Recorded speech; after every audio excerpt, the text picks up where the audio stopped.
Microsoft, one of the most powerful companies on the planet, a trillion-dollar empire built on software, cloud computing, and enterprise tools. So, when they decided to get into the gaming industry in the early 2000s, nobody really took them seriously. And honestly, that was their biggest advantage. Because what followed was one of the most aggressive, money-fueled entries into gaming history. This was a console war fought not only with games, but with pure, unfiltered corporate power. But somewhere along the way, something went wrong. This is a story of Xbox, how it rose, how it peaked, how it stumbled, and where it stands today.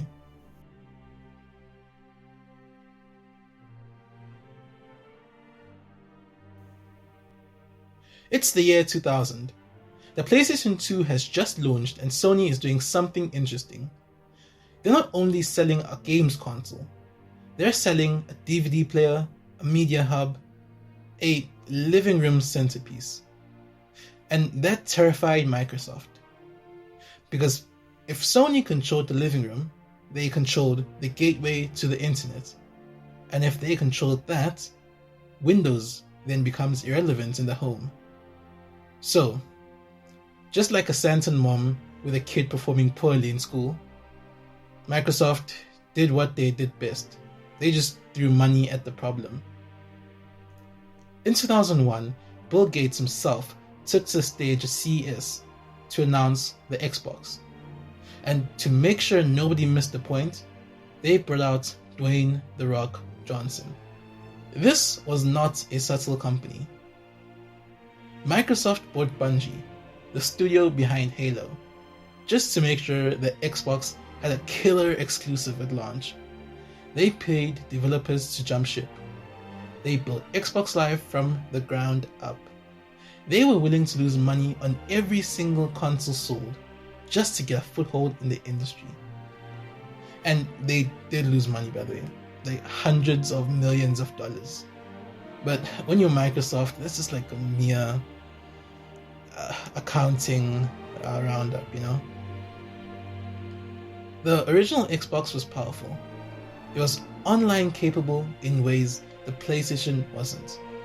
And it had Halo, which became a cultural moment, and not just a game. Microsoft had arrived, and they were not messing around.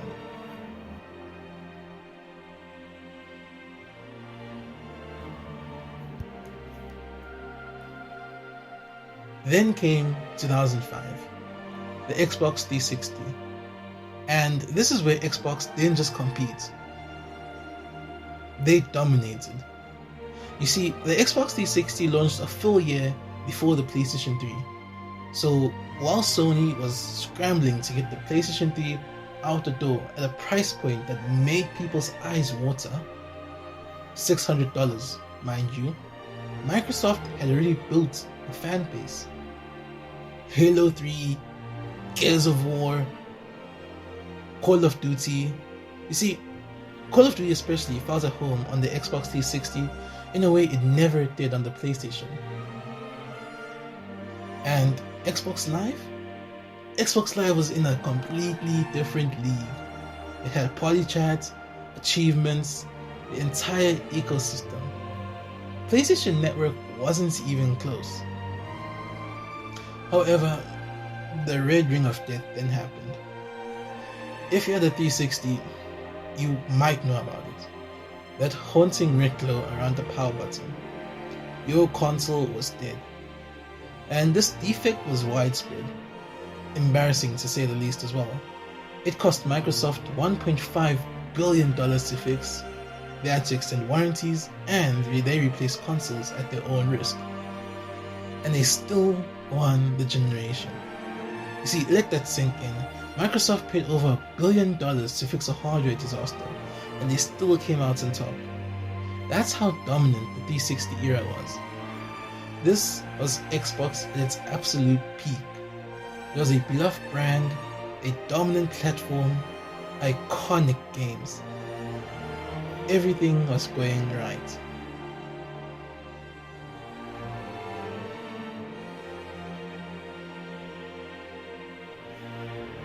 May 2013.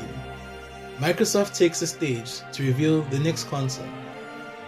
The room is buzzing, and after the 360's incredible run, expectations are sky high, and gamers are ready. What's the big exclusive? What's the Halo moment? I'm sure they must have thought. But instead, they spent the first several minutes talking about television. Like TV. Sports, TV, entertainment. The word television said more times in one presentation than most people would say in a year. And mind you, the making of this video is the first time I've said the word television. And then the Kinect. So this was a camera accessory that absolutely nobody asked for, which was bundled in and increased the price of the console to $500. Oh, and the console had to be connected to the internet at all times. And you couldn't just buy a used game and play it. The disc would be tied to your account. And Sony's response was legendary. They held up a disc at E3, handed it to someone who was on stage, and said, "This is how you share games on a PlayStation 4. That was it. That was the entire message. And then they announced that the PS4 would be $100 cheaper. The internet absolutely erupted. Microsoft had somehow, in the span of a single press conference, turned years of goodwill into a PR disaster. To make it worse, their own executive, Don Matrick, was asked about gamers who don't have reliable internet access. And he literally just said, to buy an Xbox 360. Microsoft ended up reversing nearly every controversial decision within weeks. However, the damage was already done.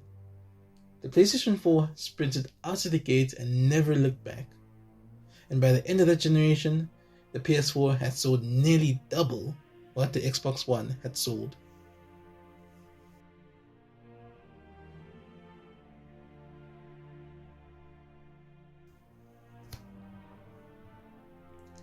After the Xbox One disaster, something changed at Microsoft. Don Matrick was out, and in came Phil Spencer. And Phil Spencer really understood games.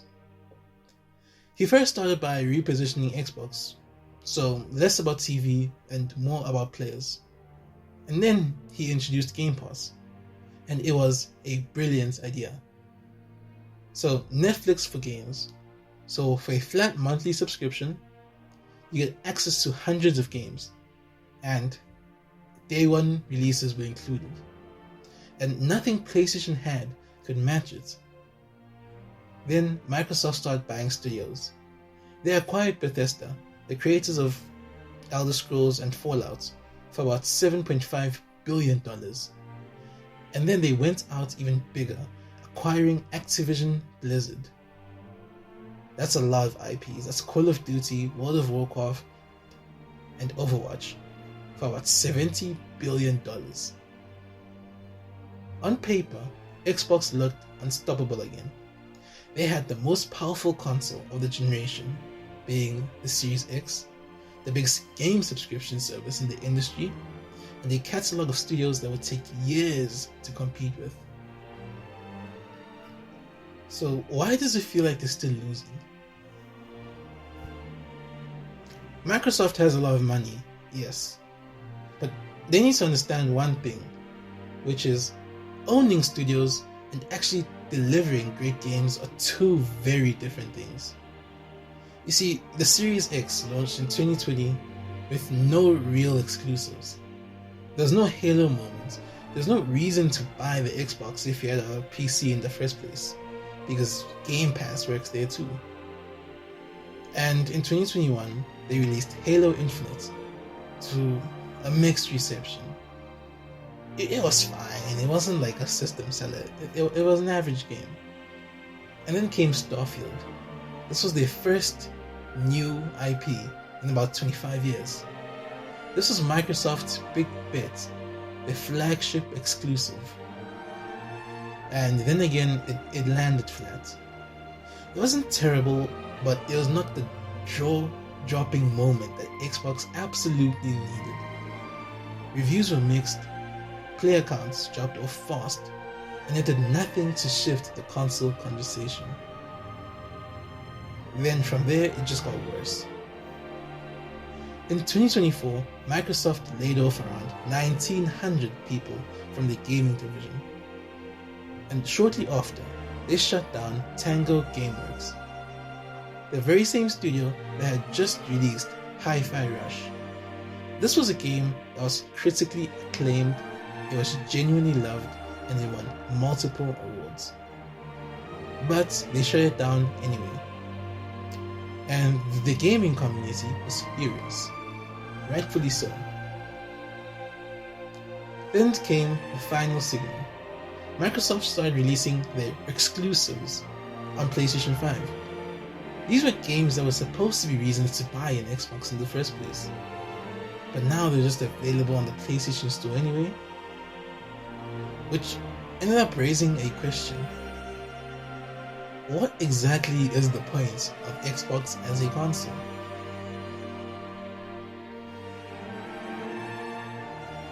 It is far from dead. And Microsoft isn't going anywhere. But the dream of Xbox as a hardware powerhouse, as the platform that dethrones PlayStation, that dream looks shakier than ever. Instead, what Xbox is quietly becoming is a game publishing service. Game Pass on every device, titles available everywhere. A software company doing what software companies do best. And maybe that was the dream. Maybe Microsoft never really cared about winning the console war. They cared about being in the living room, on every screen, charging a monthly subscription. And if that's the goal, they might be winning after all. But for the gamers who remember Halo 3 midlight launches, who lived and breathed the 360 era, it felt like something was lost along the way. Was Xbox always destined to be a service in our console, or did Microsoft just give up? I mean, they certainly do have the infrastructure to be a streaming service. But was that really the goal?